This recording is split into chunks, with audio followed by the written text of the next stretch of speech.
Hola Sobat Baku Antam BUMN, gimana kabar kalian? Berjumpa lagi dengan Kikoto. Kali ini saya akan mengajak teman-teman untuk membahas soal-soal TKB yang mungkin teman-teman beberapa hari yang lalu dalam seminggu kemarin, mulai dari tanggal 17 Mei kemarin itu udah mengikuti TKD ya. Dan mungkin udah siap-siap juga untuk mengikuti tes TKB. Dan kali ini saya akan mengajak teman-teman untuk membahas materi-materi TKB, yang mana materi TKB ini sudah sangat menjurus ke bidang yang teman-teman tuju ya. Kalau misalnya teman-teman yang menujunya ke marketing ya, TKB-nya tentang marketing, menujunya ke akuntansi dan manajemen, maka TKB-nya juga terkait akuntansi dan manajemen. Kemudian teman-teman yang terkait IT juga TKB-nya juga terkait IT. Dan juga ada TKB yang terkait dengan bahasa Inggris atau TOEFL ya. Kemudian selain TKB juga ada tes wawancara. Wawancara itu dengan HRD yang wajib, kemudian dengan user. Usernya itu bisa beberapa level, ada yang cukup satu level aja, artinya langsung dengan direksi. Ada yang 2 level dari senior manager, kemudian direksi. Ada juga yang 3 level, yaitu dari atasan langsung kalian, senior manager, kemudian sampai ke direksi dan sebagainya. Itu tergantung dari perusahaannya. Dan kali ini saya akan mengajak teman-teman untuk membahas soal-soal TKB tentang logistik, supply chain. Tapi sebelum mulai, teman-teman klik subscribe dan nyalakan tombol notifikasi dulu karena saya akan mengupload videonya setiap hari. So stay tune terus dan kita mulai videonya. Let's go.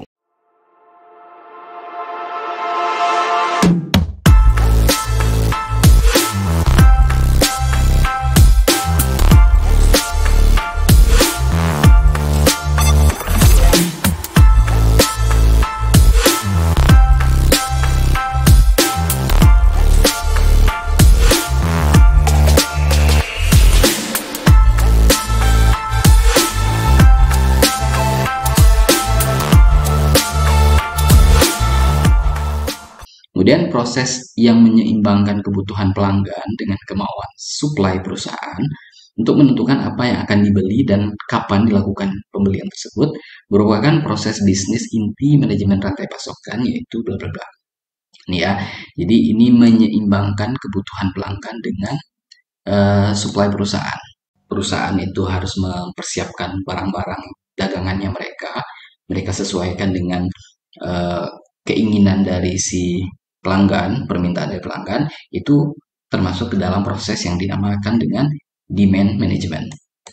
Ini ya, demand management itu istilahnya. Jadi dia sebenarnya proses rantai pasokan ini kan panjang, mulai dari yang pertama itu CRM dulu, Customer Relationship Management. Nah, Customer Relationship Management ini adalah proses pertama, yaitu kita atau perusahaan itu mengidentifikasi siapa sih calon pelanggan yang akan kita sasar gitu. Apakah kelas menengah ke atas, atau kelas menengah ke bawah, atau luxury atau barang mewah misalnya gitu. Itu Customer Relationship Management. Kemudian yang tahap yang kedua itu adalah Customer Service Management. Nah, ini terkait pemberian informasi kepada customer bahwa kita punya produk ini loh. Itu. Nah, biasanya dengan cara melalui website misalnya, atau masuk ke community base misalnya, itu adalah customer service management. Jadi kita intinya memperkenalkan produk dan jasa kita kepada calon customer kita. Nah, kemudian yang selanjutnya yaitu demand management. Itu yang ketiga ya. Jadi dia menyeimbangkan kebutuhan pelanggan dengan supply perusahaan.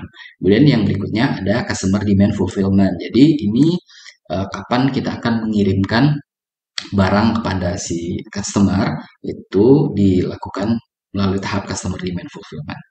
Gitu. Jadi ini lebih ke apa ya? Kalau yang demand management itu kan di perencanaan internal kita kan. Tapi kalau demand fulfillment itu ada proses komunikasi dengan si customer kita. Selanjutnya, salah satu fungsi penting dari persediaan untuk memenuhi kebutuhan perusahaan adalah ini fungsi ya, fungsi dari persediaan. Kita lihat dari yang pertama dulu, menghilangkan risiko terhadap kenaikan harga barang dan inflasi. Nah, ini benar ya. Jadi seperti yang saya bahas juga sebelumnya, ada istilahnya tadi itu yang dead stock. Yang dead stock itu yang dia mengisi persediaan dia sebanyak-banyaknya. Salah satunya misalnya karena dapat diskon besar, atau mungkin takut nanti keburu naik gitu harganya gitu. Jadi persediaan itu salah satu tujuannya itu. Kalau menyimpan bahan baku yang dihasilkan secara massal itu bukan fungsi dari persediaan. Kemudian menentukan jumlah stok persediaan itu juga bukan fungsi dari persediaan, tapi langkah yang dilakukan pada saat kita melakukan manajemen inventory itu. Kemudian menentukan berapa banyak bahan baku yang harus dipesan itu adalah proses dalam manajemen produksi ya. Selanjutnya, metode yang mengembangkan model kausal dan efek antara permintaan dan variabel lainnya disebut dengan metode peramalan apa? Ini ya, causal and effect. Ini teman-teman bisa cek istilahnya causal and effect. Ini kan artinya sebab akibat. Nah, kalau sebab akibat itu bisa langsung dicek aja ke sini kan dia itu masuk ke dalam metode peramalan kausal gitu. Ada penyebab, ada akibat. Jadi contohnya itu kita mau meramalkan permintaan seperti contohnya gampang lah kayak bahan baku kue misalnya kayak terigu, gula, minyak, mentega gitu kan. Itu ternyata terjadi peningkatan pada saat akan lebaran atau akan tahun baru. Itu ada cause and effect. Jadi sessionnya itu adalah session uh, lebaran atau tahun baru. Efeknya adalah kenaikan permintaan sehingga kita harus menyediakan stok yang lebih banyak. Itu yang causal effect. Kalau kualitatif itu lebih ke proses subjektif gitu kan. Jadi perusahaan biasanya mereka sudah punya tim yang lumayan ahli. Jadi mereka sudah punya apa ya kayak punya intuisi lah istilahnya kasarnya. Mereka harus ngisi stok berapa untuk periode-periode tertentu. Jadi kualitatif itu lebih ke judgement dari si perusahaan. Kalau time series itu dia menggunakan history data. History artinya lebih apa ya lebih detail sebenarnya dari cause dan effect ini. Kalau time series ini kan dia punya catatan history misalnya dalam 5 tahun ke belakang gitu kan. Jadi dia kelihatan naik dan turunnya permintaan itu terjadi di bulan berapa sehingga mereka bisa berjaga-jaga jumlah persediaan paling banyak itu di bulan berapa. Itu. Kalau simulasi ini yang lebih advance lagi. Ini simulasi ini adalah gabungan antara time series dengan causal. Selanjutnya, PT Risha memiliki nilai persediaan 40 juta. Ini soal yang tadi. Kemudian penjualannya 160 juta.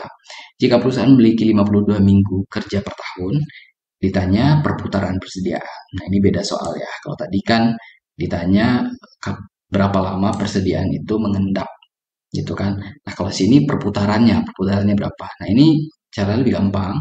Cara itu adalah rumus dari perputaran persediaan atau inventory rollover. Itu caranya adalah jumlah penjualan, ya 60 juta itu, ya kan. Kemudian dibagi dengan jumlah persediaan, 40 juta. Dapatnya berapa? 160 bagi 40, dapatnya adalah 4. Gitu. Jadi sini. Jawabannya B.